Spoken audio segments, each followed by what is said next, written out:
جلاؤ گہراؤ case میں عمران خان، اسد عمر، فیصل جاوید و دیگر بری۔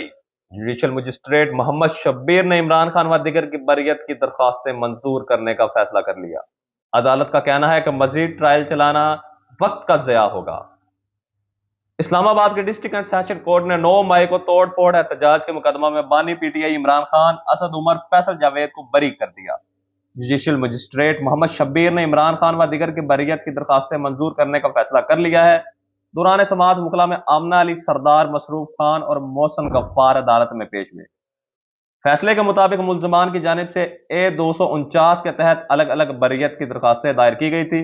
مقدمے میں ملزمان کی سزا نہیں سنائی جا سکتی، مزید ٹرائل چلانا وقت کا ضیاع ہوگا، لہذا بانی پی ٹی آئی اسد عمر اور راجہ خرم شہزاد نواز کی بریت کی درخواستیں منظور کی جاتی ہیں۔ فیصلہ میں کہا گیا کہ مقدمے میں ملزمان کو سزا نہیں سنائی جا سکتی، مقدمے کا مزید ٹرائل چلانا وقت کا ضیاع ہوگا۔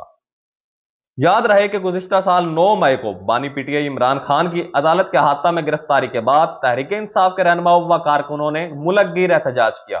احتجاج کے دوران جلاؤ گہراؤ توڑ پھوڑ کے واقعات میں فوجی، سول، نجی تنصیبات کو نظر آتش کیا گیا۔ سرکاری و نجی املاک کو شدید نقصان پہنچایا گیا۔ مظاہرین نے لاہور میں کور کمانڈر کی رہائش گاہ پر دھاوا بول دیا، جسے جناح ہاؤس بھی کہا جاتا ہے، اور راول پنڈی میں واقع DHQ کا ایک گیٹ بھی توڑ دیا۔ اس کے بعد ملک بھر میں قانون نافذ کرنے والے اداروں کے ساتھ لڑائی، توڑ پھوڑ، جلاؤ گہراؤ میں ملوث 19 افراد کو گرفتار کر لیا گیا تھا، اور جبکہ عمران خان اور ان کی پارٹی کے رہنماؤں اور کارکنان کے خلاف مقدمات بھی درج کیے گئے تھے۔